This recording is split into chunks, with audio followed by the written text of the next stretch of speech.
안녕하세요. 돌쇠 뉴스 시작합니다. 1일 겐토샤 골드에 올라온 칼럼인데요. 제목은 직장인 평균 급여 월 30만엔이지만 49세 화물운송기사 절망의 실수령액, 이렇게 일해도 겨우 이것만입니다. 접속 랭킹에 오르며 반응이 뜨겁군요. 일본도 전자상거래가 활성화되면서 택배 등 화물운송기사의 업무가 매우 빠른 속도로 과중하는 상황인데요. 그들의 처우가 너무 비참하다는 고발 칼럼이 나왔군요. 가난해지는 일본의 단면을 보여주고 있어 누리꾼들의 반응이 뜨거운데요. 뭐라고들 하는지 함께 보실까요? 통 크신 구독, 좋아요.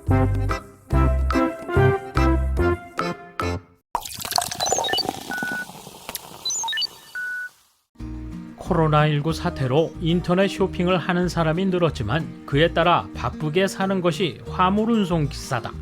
그래서 궁금한 게 그들의 급여, 얼마나 일하고 얼마나 벌고 있는지 알아보자. 코로나19 사태로 화물운전기사 요구 폭증. 코로나로 인해 늘어난 것과 줄어든 건 여러 가지지만 특히 늘어난 건 인터넷 쇼핑 아닐까. 외출이 곤란한 중에 처음으로 인터넷 쇼핑을 했다는 사람도 많을 것이다. 행동 규제가 완화되어 일상으로 돌아가도 한 번 편리한 체험을 했다면 모든 것이 원래대로 되는 것은 아니며 계속해서 인터넷에서 쇼핑을 하는 사람은 많아질 것이다. 그런 인터넷 쇼핑에서 빼놓을 수 없는 존재가 바로 화물기사. 어떤 편리한 서비스라도 최종적으로 상품을 수중에 운반해주는 사람이 없으면 성립되지 않는다. 화물운송기사는 우리 생활에는 없어서는 안 될 존재다. 트럭은 크기와 용도에 따라 필요한 면허가 다르다. 또 배송거리에 따라 업무 내용에 차이가 있어 근거리에서는 적재 작업이 많고 중거리는 납품처에 따라 숙박이 필요하기도 하다. 장거리는 편도 500km를 넘는 등 운전시간, 구속시간이 길어 차박하는 경우도 드물지 않다. 특별히 학력은 따지지 않지만 특수한 운전면허도 필요하다.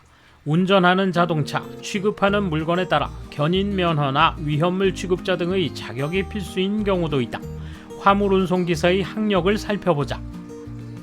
고졸 미만 12.7%, 고졸 60.3%, 전문학교 졸업 7.9%, 전문대졸 1.6%, 고등전졸 3.2%, 대졸 9.5%. 급여는 평균 이하, 노동시간은 평균 이상, 그들의 고충. 그들은 얼마나 급여를 받고 있을까? 후생노동성 2021년 임금 구조 통계 조사에 따르면 평균 급여는 월 28.2만엔이다. 평균 연령 49.9세, 평균 근속연수 12.1년 기준이다. 실수령액은 약 22만엔 정도다. 수당이나 야근비를 가미한 추정 연봉은 463만 1,900엔이다. 모든 산업의 평균은 월소득 30만 7,400엔, 추정 연봉이 489만 3,100엔이기 때문에 이와 비교하면 평균을 약간 밑돈다. 임금 이상으로 문제시되는 건 우선 일손 부족이다. 후생노동성 조사에 따르면 전 산업의 결혼율 2.3%에 비해 운송기사를 포함한 운수업, 우편업의 결혼율은 3.5%다. 완전히 일손이 부족한 상태다. 게다가 고령화도 진행되고 있다. 전 산업의 평균 연령 43.2세에 비해 대형 트럭 운전사의 평균은 49.9세, 그 외의 운전자는 47.4세. 이대로라면 운전자 부족은 더욱 심화될 것이 확실시되고 있다. 왜 인력이 부족한지는 그 노동 환경에 있다고 할 수 있다. 화물운송기사의 연간 노동시간은 대형 트럭에서 2244시간, 그 이외에서 2484시간이다. 전 산업 평균은 2112시간이기 때문에 이와 비교하여 저임금에다 장시간 노동이다. 어려운 노동 환경 하에서 그것이 인력 부족의 요인이 되고 있다. 국토교통성에 따르면 택배 취급 개수는 증가일로에 있다. 1992년에는 연간 12억 개였던 것이 2020년에는 48억 개에 달했다. 화물운송 업무의 부하가 되고 있는 것은 재배달률이다. 재배달률은 10건 중 1건 이상인 상황이다. 재배달은 이용자 개개인의 마음가짐으로도 피할 수 있는 것. 작은 배려가 트럭 운전사의 노동 환경 개선으로도 이어진다.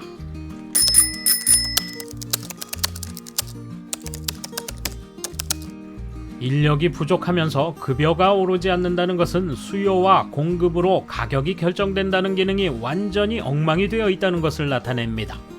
운송회사도 인건비를 올리면 운송비가 상승해서 일이 떨어질 테니 인건비를 올릴 수 없는 것입니다. 따라서 업계 내 어떤 운송회사도 인건비를 올릴 수 없어서 인력 부족이 계속되는 악순환인 거죠.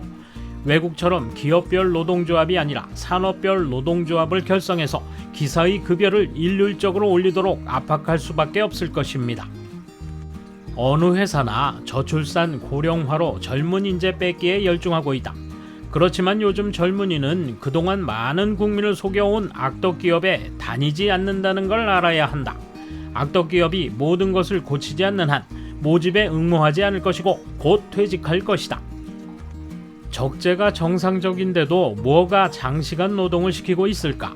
1. 화물 처리의 불량, 2. 수납시간 규제, 3. 고속도로 할인에 의한 야간 주행, 4. 속도 규제, 5. 정체, 6. 휴일 배송, 7. 면허제도에 의한 운전자 이탈이다.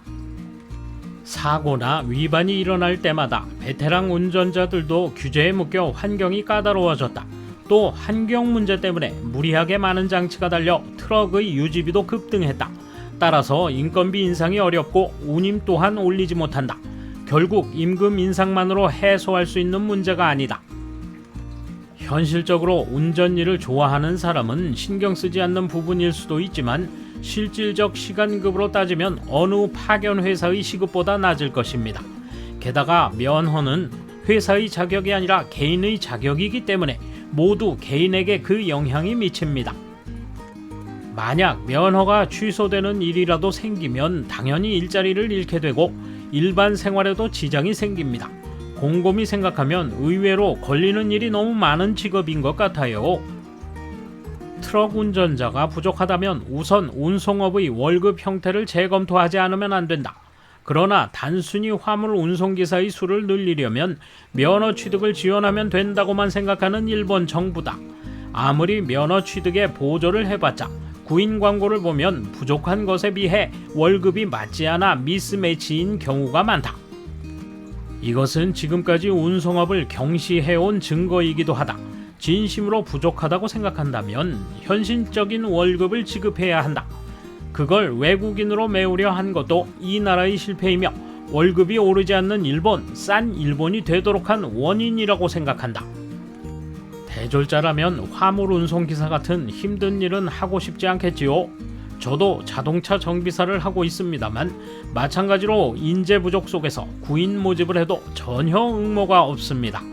정말 인력 부족은 블루칼라 직종에 몰려 있습니다. 그렇다고 외국인으로 조달하면 급여도 오르지 않습니다. 대학 진학까지 무상화한다는 이야기도 있습니다만 그런 건 성적이 좋은 사람이나 높은 대학에만 국한됐으면 좋겠습니다. 대졸로 백수인 젊은이들이 넘쳐나는데 블루칼라는 돈벌이를 외국인에게 빼앗기고 있어요. 일본도 개발도상국과 같은 광경이 되는 건 아닐까 걱정이 됩니다. 운송업계는 저임금이 만성화되고 있습니다. 하청의 하청으로 운임은 점점 내려갑니다. 운전자가 부족한 원인이 점점 늘고 있어요. 그리고 앞으로는 야근도 줄어들면 또 수입이 줄어듭니다. 악순환입니다. 장거리 기사들도 많이 못 벌고 있어요. 운임이 안정되지 않으면 월급도 나름대로 올릴 수 없으니 우선 원인은 거기에 있다고 생각합니다. 오래 일할 수 있는 환경이 갖춰지지 않으면 운전자들도 정착하지 못하고 부담도 늘어갑니다. 전체 문제를 종합적으로 해결하지 않으면 어려워요. 돌쇠 한마디. 본인의 권리를 주장할 아무런 장치가 없는 그들이죠. 뭐든지 납작 엎드리는 그들의 자세, 결국 개선은 찾아오지 않을 겁니다. 감사합니다. 돌쇠 물러갑니다. 이번 소식은 여기까지입니다. 시청해주셔서 감사합니다. 돌쇠처럼 꼬직하게, 마님처럼 화끈하게.